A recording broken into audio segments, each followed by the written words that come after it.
Noted, a film of the Isles of Scilly, taken by Ian Horn.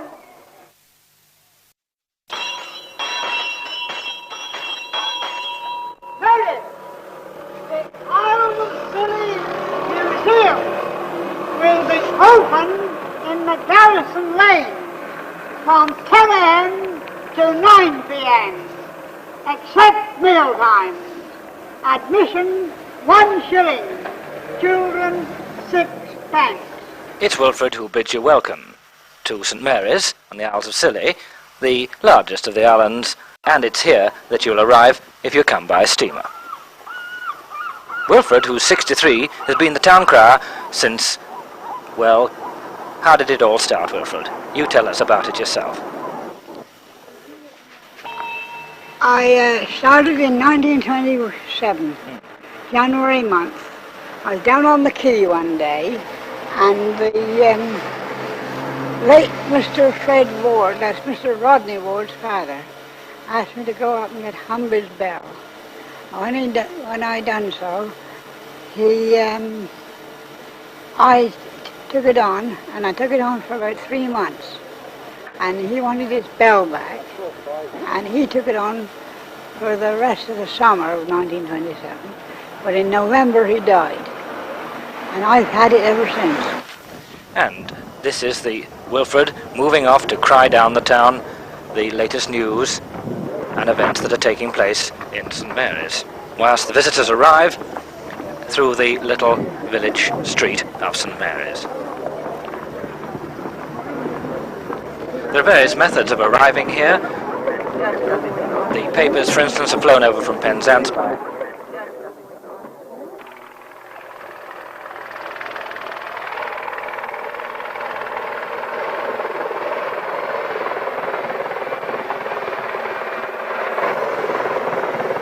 These, in fact, belong to the Royal Navy, and we're coming over at really our wishes. Because earlier, on one of our little dives, one of our party had found a mine in 80 feet of water. We duly reported this to the local policeman, one incidentally only on the Scillies, and this was the result. They came over just for the day, from Plymouth. How far is it to lug on over the airport there?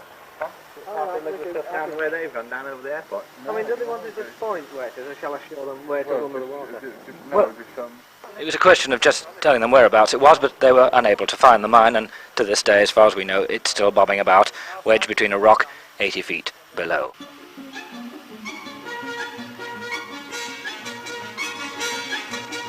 Yes, unstable after 10 years out of the saddle, and a bag half the size it should have been for me.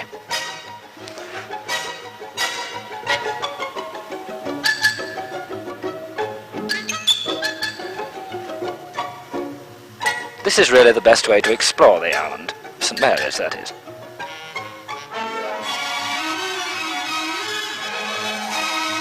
The coastline is attractive. There's some magnificent stretches of beaches, peaceful and quiet, in the month of September, late September.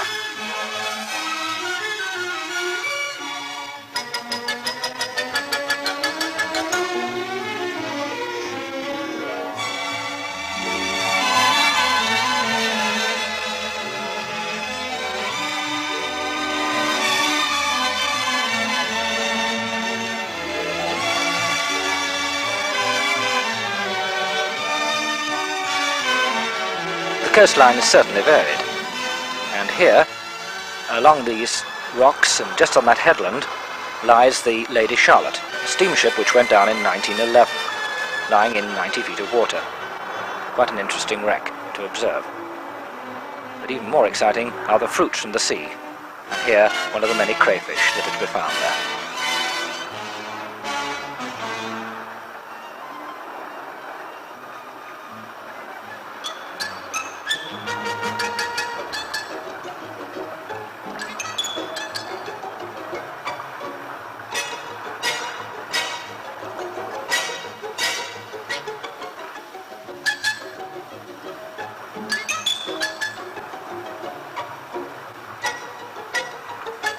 had one glorious week of really hot sun, and calamine lotion and suntan lotion were really in full use.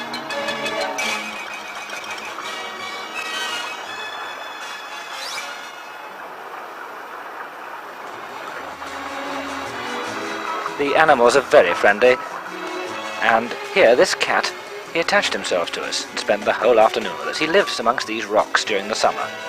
The locals don't know where he goes to in the winter, but he appears there every year.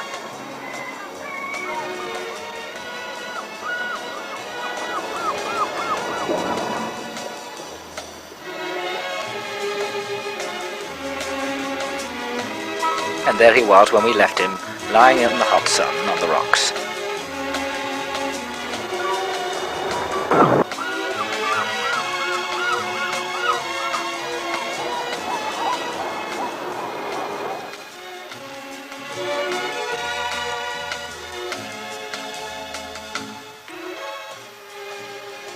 Those are the small little fields which contain the bulbs, and they are sheltered by these high fences which grow to about 15 to 16 feet and all hand clipped. Beyond, some more of the many islands that can be found in the Scillies.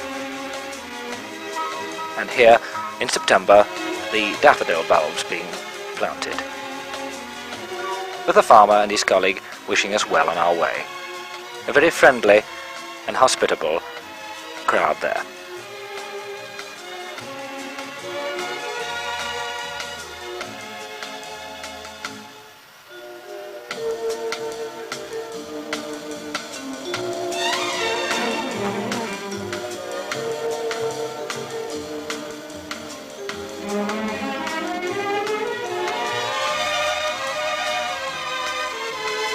As you can see, the roads somewhat disappear, or at least become very scarce. What? I'm coming through.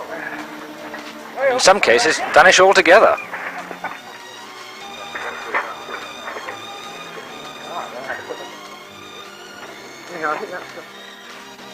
But as the islanders say, foot is the best method of transport.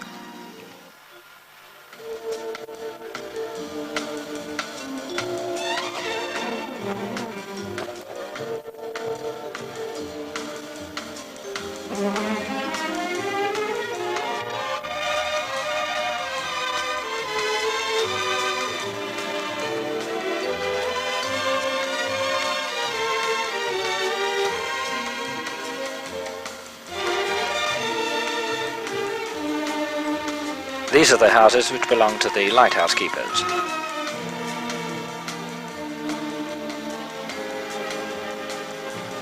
And at the highest point on St Mary's is Garrison Hill. This is the main gate to the garrison.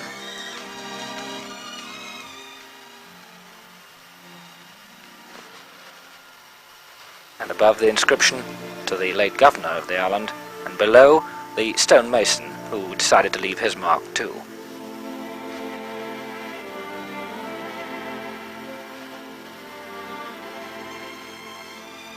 Beyond is the island of St Agnes.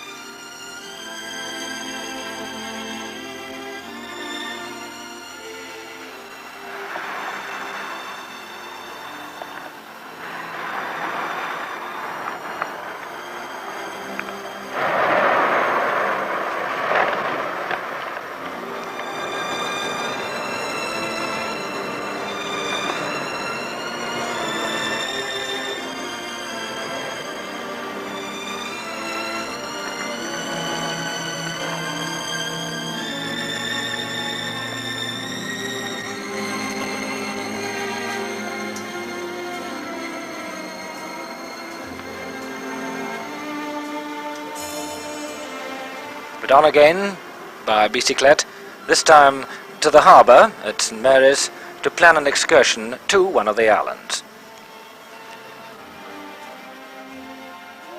There are plenty of characters to advise you.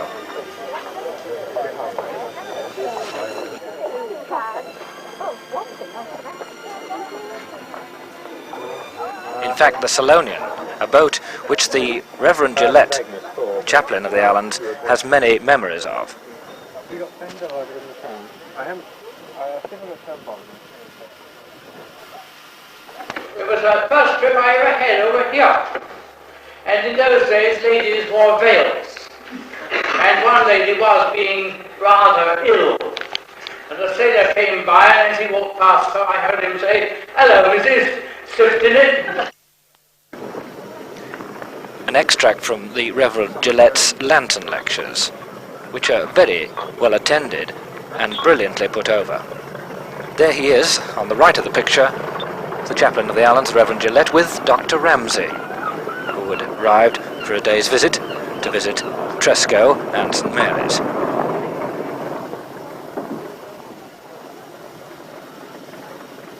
This was a great occasion for the islanders. The first time he'd set foot on the Scillies.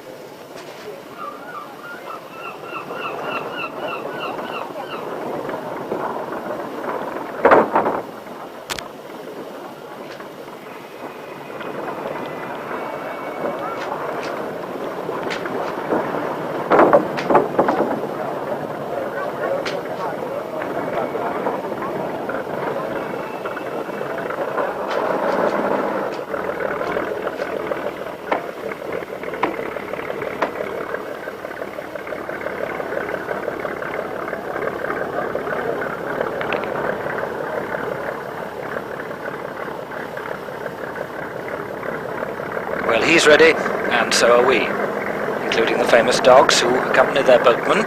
The boats line up, 10 abreast, and move off. This is the main thing to do there in the Scillies each day, to explore another island. And it can take well up a fortnight to explore at least only about a third of them. And it's true to say that you can have an island to yourself all day.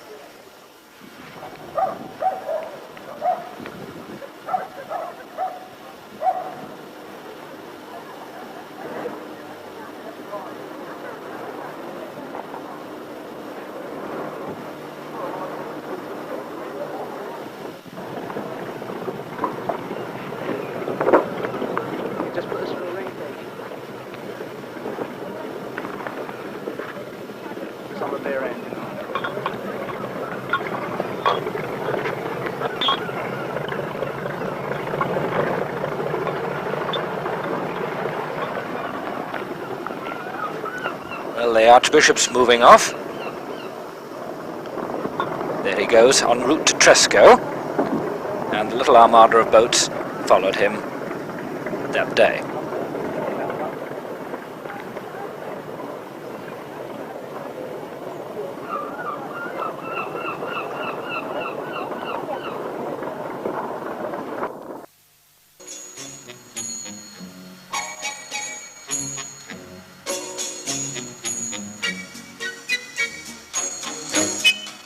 Yes, a reminder of the certain things you can't do on Tresco, so the best thing is foot it.